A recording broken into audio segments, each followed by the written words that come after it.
अरे ये क्या, भगवान जगन्नाथ चोरी के लिए निकल पड़े। पुरी में उस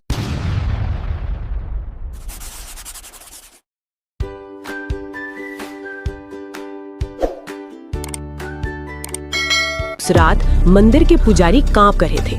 दरवाजे खुले थे, भोग गायब था और मंदिर के बाहर नंगे पांव एक छोटा सा बच्चा रोता हुआ बैठा था। लोग चिल्ला रहे थे, भगवान नाराज हो गए, भगवान नाराज हो गए, भगवान नाराज हो गए। लेकिन किसी ने नहीं देखा कि उस बच्चे ने कांपती आवाज में बस इतना कहा, आज मेरे दोस्त को भूख लगी थी। और तभी किसी ने फुसफुसा कर कहा, ये बालक भगवान जगन्नाथ का दोस्त कैसे हो सकता है? हाँ, ये असंभव लगता है, कुछ तो गड़बड़ है। पुरी के उसी विशाल मंदिर के पीछे, जहाँ रोज घंटियां बजती थीं, जहाँ फूलों की खुशबू रहती थी, वहाँ एक छोटा सा कमरा था।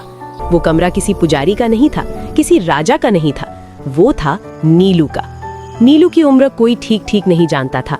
कुछ कहते थे 5 साल, कुछ कहते थे 7। नीलू अनाथ था, न माँ न बाप न कोई घर। जब लोग पूछते तू कहाँ रहता है, तो वो मुस्कुरा कर कहता, यही बाबा के घर। लोग हंसते थे, पर नीलू सच कह रहा था। हर सुबह जब मंदिर के कपाट खुलते, नीलू सबसे पहले पहुंच जाता। वो झाड़ू नहीं लगाता था, वो फूल नहीं चढ़ाता था, वो बस जगन्नाथ जी के सामने बैठकर धीरे से कहता, आज आप जल्दी मत जाना। जैसे कोई दोस्त दूसरे दोस्त से बात करता है। कभी कभी वो शिकायत करता, कल आपने मुझे सपने में भी नहीं बुलाया। कभी हंसता, आज आपके लिए नई कहानी लाया हूँ। पुजारी देखते थे पर अनदेखा कर देते थे। उनके लिए नीलू बस एक अनाथ बच्चा था, पर नीलू के लिए जगन्नाथ ही सब कुछ थे। वो दिन जब सब कुछ बदलने वाला था। उस दिन बारिश बहुत जोर से हो रही थी। भोग की तैयारी देर से हुई, पुजारी परेशान थे, भीड़ ज्यादा थी। नीलू को उस दिन प्रसाद नहीं मिला। वो मंदिर के कोने में चुपचाप बैठा रहा, आंखें नीचे, पेट खाली। रात होने लगी। मंदिर बंद होने से पहले नीलू धीरे धीरे उठा और जगन्नाथ जी के सामने गया। उसकी आवाज कांप रही थी, आज आप खाना मत खाना, क्योंकि आज मेरे दोस्त को भूख थी है। एक पुजारी गुस्से में बोला, चल हट, ये भगवान है। नीलू ने सिर झुका लिया, पर जाते जाते धीरे से फुसफुसाया, अगर आप नहीं आए तो आज मैं सो नहीं पाऊंगा। वो रात जब चोरी हुई, आधी रात, मंदिर शांत था। अचानक शोर मचा, भोग गायब है। लड्डू, फल, मिठाई सब नहीं थे। पुजारी दौड़े, दरवाजे बंद थे, ताले सही थे, कोई बाहर से नहीं आ सकता था। तो फिर तभी किसी ने देखा, मंदिर के बाहर नीलू बैठा था। उसके हाथ में आधा लड्डू था और आंखों में डर। भीड़ इकट्ठा हो गई। कोई चिल्लाया, भगवान चोरी करने निकल पड़े। कोई बोला, ये बच्चा चोर है। नीलू कांपने लगा। उसने बस इतना कहा, उन्होंने खुद दिया। पुजारी गुस्से में बोले, भगवान खाना नहीं देते, तू चोरी करता है। नीलू रो पड़ा। उसने जमीन पर बैठकर जोर से कहा, आप लोग नहीं समझते। भीड़ शांत हो गई। नीलू बोला, दोस्तों, जब मुझे डर लगता है वो आते हैं, जब भूख लगती है वो हंसाते हैं। आज उन्होंने कहा तुम सो जाओ, मैं देख लूंगा। सन्नाटा। लेकिन यही कहानी खत्म नहीं होती। उसी पल मंदिर के अंदर से घंटी अपने आप बज उठी और जगन्नाथ जी की आंखों से जैसे चमक निकल पड़ी। पुजारी पीछे हट गए। किसी ने कांपते हुए कहा, अगर बच्चा झूठ नहीं बोल रहा तो इसका मतलब भगवान सच में किसी की मनोकामना पूरा करने निकल पड़े थे। लेकिन सवाल अब भी था, भगवान किसी की सुन लेते हैं और किसी की नहीं। ऐसा क्यों? क्या अगला दिन नीलू के लिए चमत्कार लाएगा या सबसे बड़ी सजा? जब लोगों ने सोचा अब अच्छा होगा, लेकिन भगवान ने सबसे कठिन रास्ता चुना। अगली सुबह जब सबको लगा अब चमत्कार होगा, पुरी में सुबह होते ही खबर फैल गई। रात भगवान ने भोग खुद बाहर भेजा। एक बच्चे के लिए भगवान चले आए। अब तो इस बच्चे की किस्मत बदल जाएगी। मंदिर के बाहर भीड़ थी। लोग नीलू को देखने आए। कोई सिक्का दे रहा था, कोई मिठाई, कोई सिर पर हाथ फेर रहा था। नीलू बस चुप था।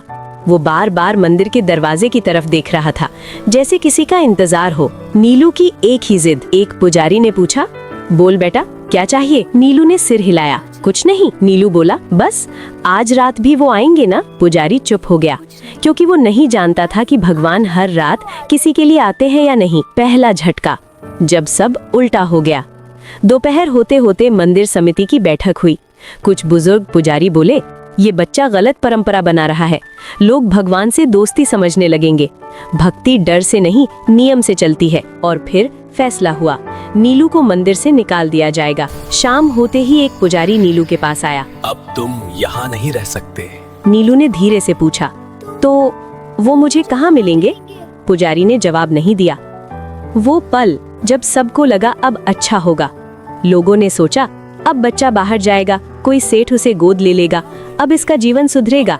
लेकिन किसी ने नहीं देखा कि नीलू मंदिर के बाहर पत्थर पर बैठकर खामोशी से रो रहा था। वो रोते हुए नहीं बोला, वो डरा हुआ था। रात जब भगवान नहीं आए। पहली बार नीलू मंदिर के अंदर नहीं था, वो बाहर बरामदे में लेटा था। आसमान में बादल थे, हवा ठंडी थी।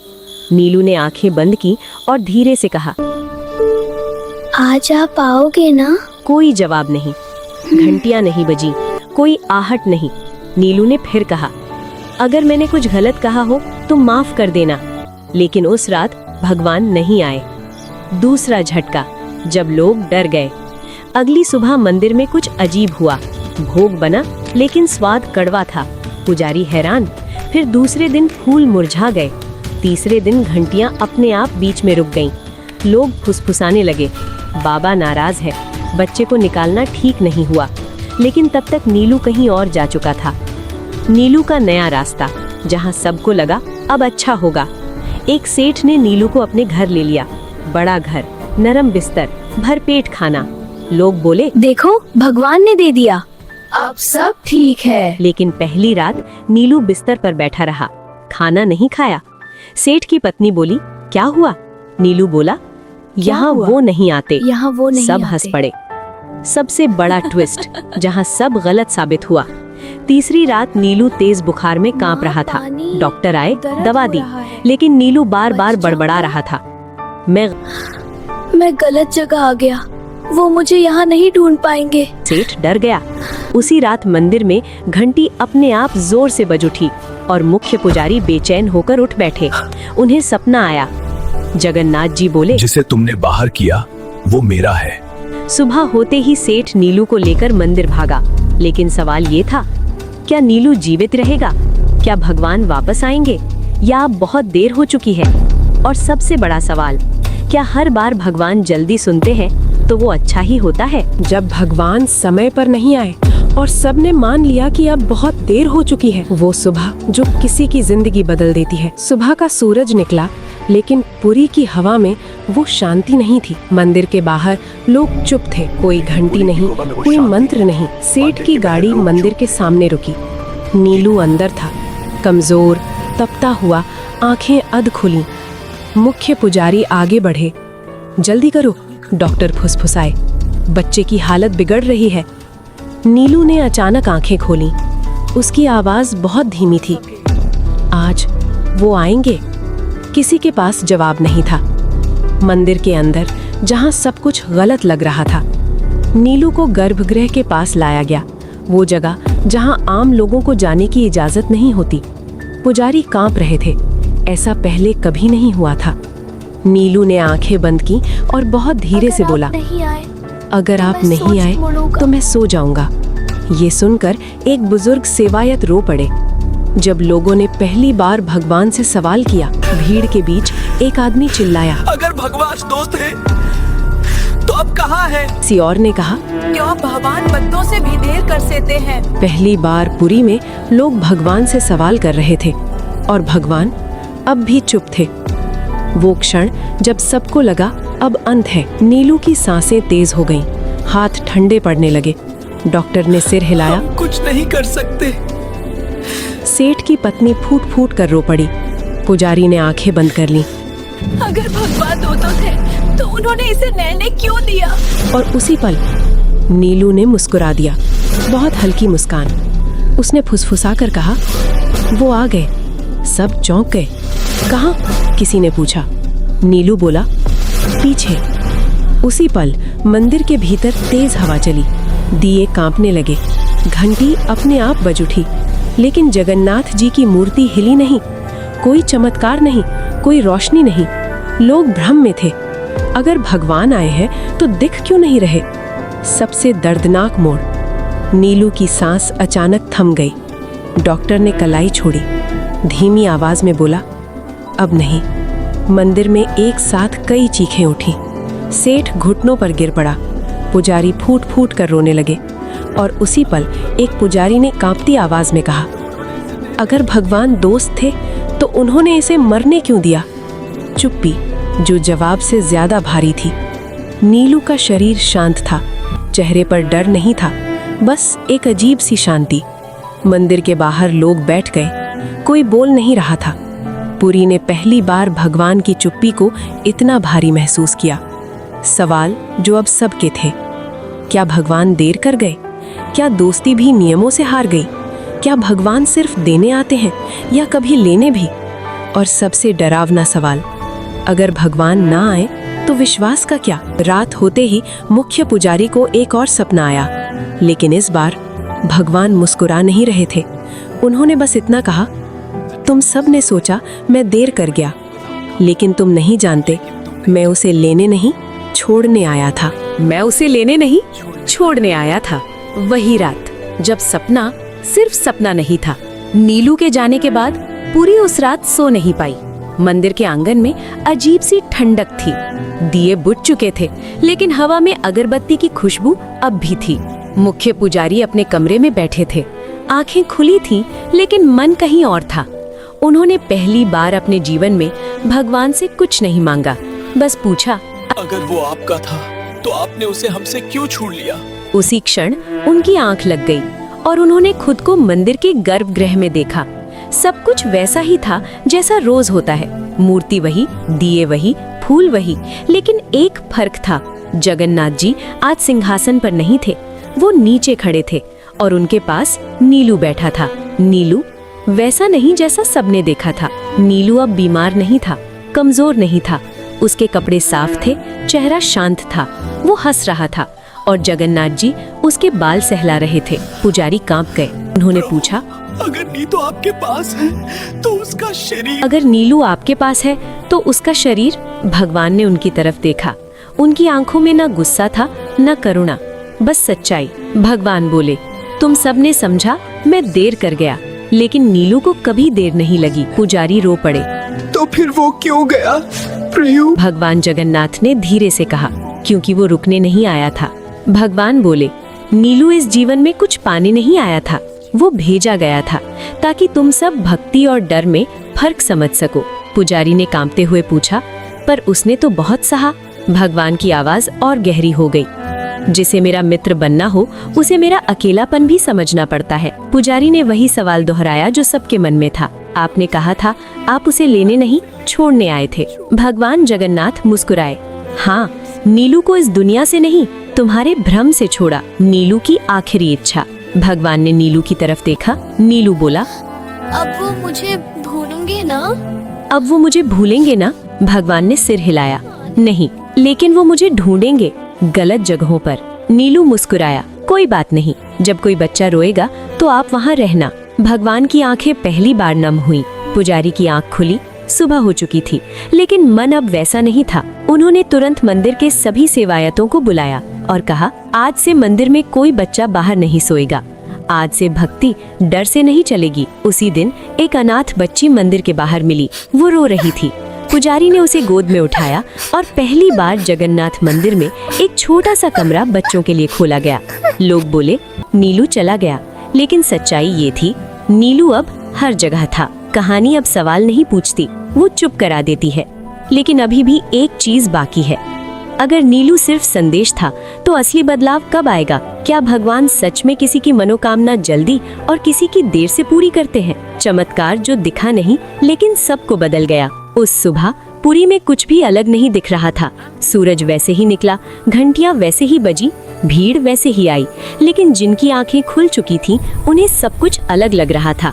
मुख्य पुजारी पहली बार भीड़ से पहले मंदिर के बाहर खड़े थे, वहाँ जहाँ नीलू बैठा करता था। नीलू की जगह पर आज एक छोटा सा कपड़ा रखा था। उस पर फूल नहीं थे, दिया भी नहीं था, बस एक साधारण सी चटाई। एक सेवायत ने पूछा, ये किसके लिए है? पुजारी ने कहा, उसके लिए जो आ जाएगा। धीरे धीरे फैलती बात। पहले दिन एक बच्चा आया, दूसरे दिन 2, तीसरे दिन 4 कोई नहीं जानता था कि खबर कैसे फैली।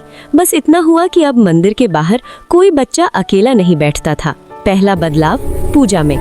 एक दिन भोग की थाली आई।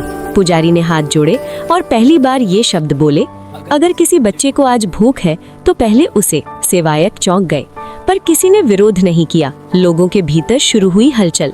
भीड़ में एक आदमी फुसफुसाया, पहले भगवान से डर लगता था, अब थोड़ा अपना सा लगता है। किसी ने कहा नीलू मर गया और किसी ने जवाब दिया, नहीं, नीलू समझ आ गया। जहां लोग कुछ और चाहते थे। कुछ लोग नाराज भी थे।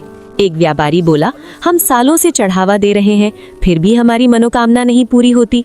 दूसरा बोला, एक बच्चा आया और सब बदल गया। पुजारी ने शांत स्वर में कहा, शायद बदलाव मंदिर में नहीं, हम में होना था। एक दिन बारिश हुई। एक शाम तेज बारिश हो रही थी। मंदिर के बाहर एक बच्ची खड़ी थी। वो कुछ नहीं बोली, बस देखती रही। पुजारी बाहर आए, पूछा, किसे ढूंढ रही हो? बच्ची ने कहा, मेरे दोस्त को। पुजारी की आंखें भर आईं। नीलू की मौजूदगी बिना दिखे। कई लोगों ने एक ही बात कही, जब भी किसी बच्चे को खाना मिलता है मुझे लगता है कोई मुस्कुरा रहा है। जब मंदिर शांत होता है लगता है कोई बैठा सुन रहा है। कोई नाम नहीं लेता था, पर सब जानते थे मनोकामना का सच धीरे धीरे खुलता। एक दिन एक महिला आई, रोते हुए बोली, मैंने सालों से मांगा, कुछ नहीं मिला। पुजारी ने पूछा, आज क्या चाहती हो? वो बोली, बस समझना चाहती हूँ, देरी क्यों? पुजारी ने कहा, क्योंकि कुछ लोग मांगने आते हैं और कुछ तैयार होने। वो शाम जब मंदिर सबसे शांत था। उस शाम कोई विशेष पूजा नहीं थी, कोई घोषणा नहीं, बस दिए जल रहे थे और गर्भगृह के पास एक छोटा सा बच्चा धीरे से बोला, आज वो आए थे। किसी ने पूछा, कहाँ? बच्चा मुस्कुराया, जब मुझे डर लगा तब। अब सवाल बदल चुके थे। अगर चमत्कार शोर नहीं करता तो हम उसे पहचाने कैसे? और अगर भगवान जल्दी नहीं देते तो क्या वो मना कर रहे होते हैं? कुछ प्रार्थनाएं तुरंत क्यों सुनी जाती हैं और कुछ को सालों इंतजार क्यों करना पड़ता है? समय बीतता है पर सवाल नहीं। नीलू गए हुए अब कई महीने हो चुके थे। मंदिर वैसा ही था, लेकिन लोग वैसे नहीं रहे। अब लोग मंदिर आते थे पर पहले जैसे नहीं। पहले लोग पूछते थे, मुझे ये चाहिए, मेरा ये कर दो। अब लोग पूछते थे, मैं क्यों मांग रहा हूँ? पहला सच जिसे कोई सुनना नहीं चाहता। एक दिन एक बूढ़ा व्यक्ति आया। उसकी पीठ झुकी थी, आवाज थकी हुई। उसने पुजारी से कहा, मैं 30 साल से पूजा कर रहा हूँ, फिर भी मेरी मनोकामना पूरी नहीं हुई। पुजारी ने पहली बार सीधा जवाब दिया, क्योंकि आप भगवान से नहीं, डर से जुड़े हुए थे। बूढ़ा आदमी चौंक गया। डर और भक्ति का फर्क। पुजारी बोले, जब कोई बच्चा रोता है वो डर से नहीं रोता, वो भरोसे से रोता है। नीलू इसलिए सुना गया क्योंकि उसे खोने का डर नहीं था। भीड़ में सन्नाटा छा गया। समय का रहस्य। एक और आदमी बोला, तो क्या भगवान समय देखकर देते हैं? पुजारी मुस्कुराए, नहीं, भगवान देखकर देते हैं कि तुम संभाल पाओगे या नहीं। भारी हाथ, खाली हाथ। पुजारी ने जमीन से एक पत्थर उठाया, फिर एक फूल, और कहा, भरा हुआ हाथ फूल नहीं पकड़ सकता और भरा हुआ मन भगवान नहीं। भीड़ में कई लोग आंखें झुका गए। जब देर असल में दया होती है। एक महिला रोते हुए बोली, मैंने मांगा था कि मेरा बेटा बच जाए, भगवान ने नहीं सुना। पुजारी ने धीरे से कहा, शायद उन्होंने सुना, पर वो दर्द आपके लिए जरूरी था। ये सुनकर कुछ लोग उठकर चले गए।